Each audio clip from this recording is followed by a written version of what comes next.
He's 25, pushing 26, and we had a conversation. I mean, I think he fought 1.5 minutes in total in his 3 amateur fights, and just said, you know, you're at that age, if you want to turn pro, I think you're good enough. Do you trust me? And apparently he did, and the rest is history.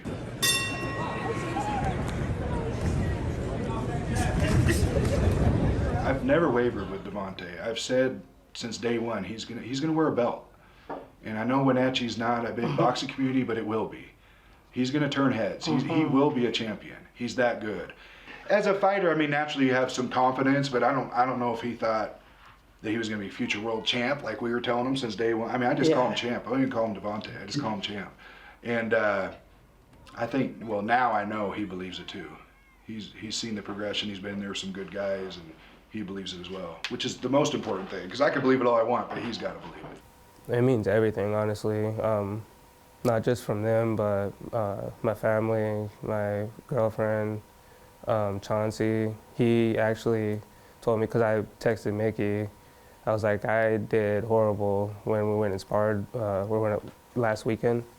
I texted him, I was like, I did horrible, but in reality, I did great. And Chauncey told Mickey, like Mickey told Chauncey, like, hey, like, what's going, like, is he good? And come to find out, like, I did better than all the guys at that gym, you know, so. Devontae's first opponent he was lined up against was supposed to be his debut as well. And that guy pulled out. So the promoter calls me and says, hey, you know, I got a guy, but he's already 2-0. He knocked his last guy out in 49 seconds. You know, before he could finish the sentence, I said, we'll take it. And he goes, you're crazy. I said, your guy's only got 3 amateur fights. I go, trust me, we'll take it. He went there and they put him first on the card and knocked him out in 1:15. That same promoter was on the phone with me last night for an hour and a half, wants Devontae on every card that he has here, every card that he has in Mexico. I mean, they just fell in love with him. We had some offers. And again, I'm new to this as far as like the management side of things, so I'm leaning a lot on Chauncey and other guys. And we had some offers in New York for a fight and in Virginia for a fight, and they said no. So I'm just kind of listening to them right now and taking Devontae wherever it goes.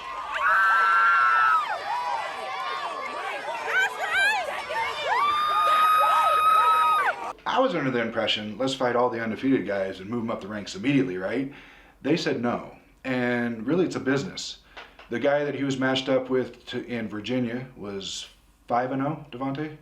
5-0 with 5 first-round knockouts, and he immediately said no. And I said, well, Devontae can take him. I watched film on him. He goes, I know he can, but let's wait till he's 20-0, and Devontae's 17-0, and the dollar amount's a lot higher.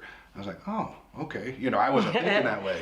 He goes, if he wipes everybody out now, I mean, you know, you don't want him to wipe them all out at the beginning, basically. So, again, and that's where I'm new to this and just kind of leaning on them for the information. Not being able to take them just kind of, it frustrated me at first, but when you look at the bigger picture, it's like, okay, maybe it is good to wait, you know? And either way, I'm going to be fighting, or I can go spar, go to Seattle, go to Spokane, and spar guys. It's the same thing, because, I mean, you're actually going harder when you're sparring guys than you will in a match, because in the match, it's like chess.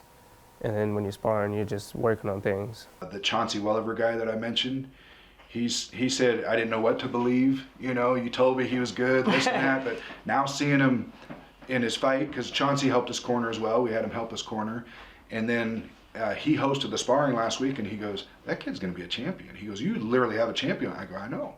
He's that good. So it's exciting for us, and super exciting to watch Devontae, to see where he's come from and be able to do this. He's gifted. He's very gifted. But I think one of the things that's the most special, honestly, is to watch Devontae, because he's always kind of just almost intrigued. Is like he's, you know, we tell him these things and he's kind of like, really? You know, and then to see it unfolding actually now for him and watch him just almost like a flower blossom, right? And it's priceless, really. I mean, he's such a good kid, and it's pretty neat to see this happen like right before our eyes, and to see his response. It's neat because you can see the momentum and his confidence. It's just all coming together and starting. It's neat. It's really neat.